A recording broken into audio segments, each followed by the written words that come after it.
ஓம் சாந்தி. சின்ன வயசுலேருந்தே எனக்குள்ள இறைவனுக்கு சேவை செய்ய வேண்டும் என்ற அந்த எண்ணம் ஒரு விதையா இருந்தது.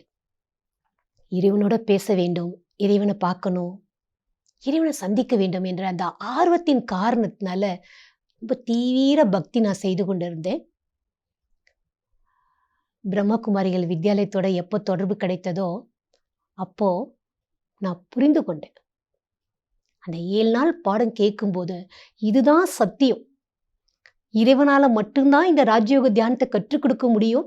இந்த ராஜயோக தியானத்தின் மூலமாகத்தான் நாம இறைவனை சந்திக்க முடியும் என்பதை நான் புரிந்து கொண்டேன். அனுபவமும் செய்தேன். எப்போ எனக்கு அனுபவம் கிடைச்சதோ, அப்ப நான் உணர்ந்தேன்,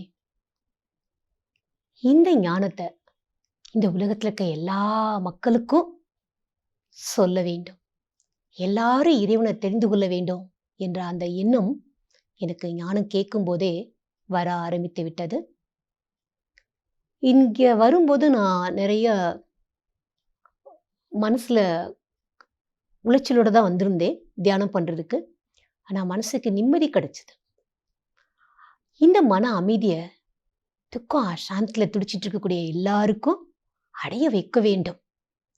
வழி தெரியாம எத்தனை பேர் அழைந்து கொண்டிருக்கின்றார்கள். அவர்களுக்கு நம்ம வழிகாட்ட வேண்டும் என்ற அந்த எண்ணம் எனக்குள்ள தோன்றியது.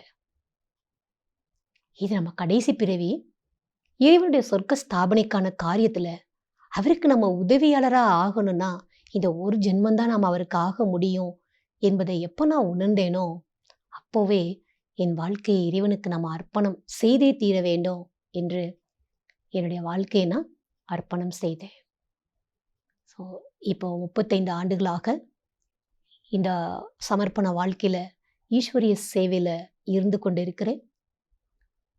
எத்தனையோ பேருக்கு வழி தெரியாம இருக்கக்கூடியவங்களுக்கு வழிகாட்டி இருக்கிறேன். ஓம் சாந்தி.